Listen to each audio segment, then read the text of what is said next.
ওয়ালাইকুম রহমতুল্লাহি ওবরকাতু। আমার হাতে একটা মজো আছে আর একটা কোকাকোলা আছে। এই মজোটা প্রত্যেকটা মুসলমানে খাইতে পারবো, কিন্তু এই কোকাকোলাটা খাইতে পারতো না। এই কোকাকোলার মাঝে মুসলমানের রক্ত মিশানো। এই কোকাকোলা বয়কট করতে হবে, পুরা বাংলাদেশ থেকে বয়কট করতে হবে এই কোকাকোলাকে। এই কোকাকোলা খাওয়া যাবে না। কোনো মুসলমানের যদি ইমান থেকে থাকে, এই কোকাকোলা বয়কট করতে হবে। এই কোকাকোলা যেখানে আছে, যে দোকানে আছে, এগুলা বয়কট। যে দোকানে থাকবে সেই দোকানটাও বয়কট। আমরা আশাবাদী এই কোকাকোলা কোনো মুসলমান প্রাণ করবেন না। আপনি একটি মজা খেতে পারেন, আমাদের ফিলিস্তিনের ভাইয়া 1 টাকা পাবে।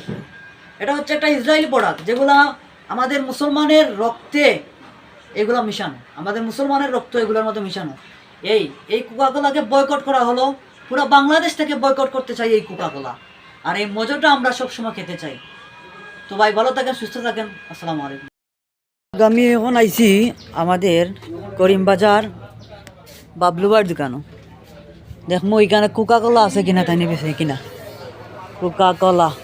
ভাই কোকাকোলা বেছনি না? কোকাকোলা তো দেখি না। Coca Cola boycott, speed, tiger, just এখানে কোনো কোকাকোলা নাই।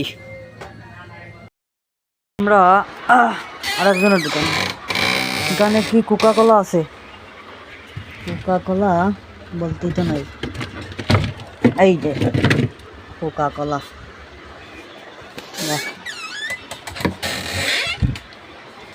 এই মালটা বয়কট করা আছে।